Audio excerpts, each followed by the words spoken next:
Bonjour, bonjour une fois de plus. Ce matin, nous allons regarder dans le livre de Colossiens. Colossiens au chapitre 2, le verset 12 et 13. Nous allons regarder les versets 12, 13 et 14.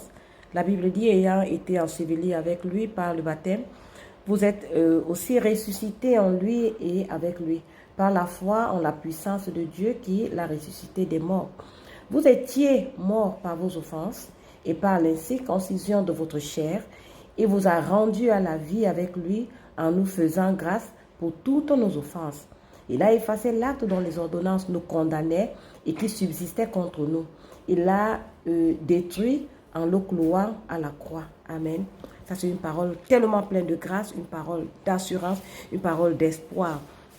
La Bible dit que nous étions tous morts, n'est-ce pas, dans nos offenses, parce que lorsque Adam mange l'arbre de la connaissance du bien et du mal, où Dieu lui dit, si tu manges, tu mourras, c'est de là que est venue la mort. Romains chapitre 5, le verset 12 nous dit cela clairement. Par un seul homme, le péché est entré dans le monde, et par le péché, la mort, et ainsi, la mort s'est étendue sur nous tous. À cause donc de cette mort, la Bible dit que nous étions, n'est-ce pas, morts dans nos offenses, dans l'incirconcision de notre chair. Mais ce qui se passe dans le verset 14, c'est que Christ a effacé l'acte dont les ordonnances nous condamnaient. Ça veut dire que étant mort, n'est-ce pas, dans nos offenses, qu'est-ce qui s'est passé? Il nous a rendus à la vie. Il nous a rendus à la vie en nous faisant avec lui, n'est-ce pas, en nous faisant grâce pour toutes nos offenses. Jésus-Christ nous donne la vie en nous faisant grâce, en mourant sur la croix. Et il nous a donné la vie, il a donné, n'est-ce pas, sa vie pour tous nos péchés. Il nous a sauvés de tous nos péchés, il nous a rachetés de tous nos péchés. Ça veut dire que parce que Jésus-Christ nous a sauvés de tous nos péchés, il nous a rachetés de tous nos péchés, selon Dieu, nous n'avons plus de péché. Et voilà pourquoi il dit qu'il a effacé l'acte dont les ordonnances nous condamnaient.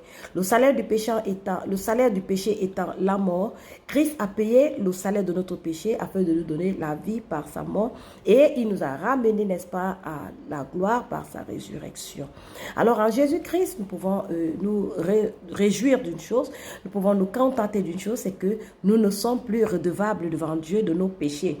Parce que lui, il a effacé l'acte dont les ordonnances nous condamnaient. Devant Dieu, nous sommes saints. Devant Dieu, nous sommes justes. Devant Dieu, nous sommes parfaits. Devant Dieu, il n'y a plus de condamnation.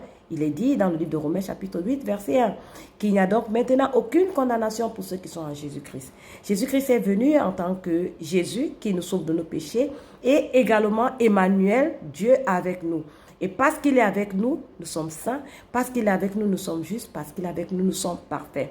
Alors, pourquoi est-ce que je mets l'accent sur ceci? Parce qu'il faut bien que nous commençons la marche avec le Seigneur étant justes.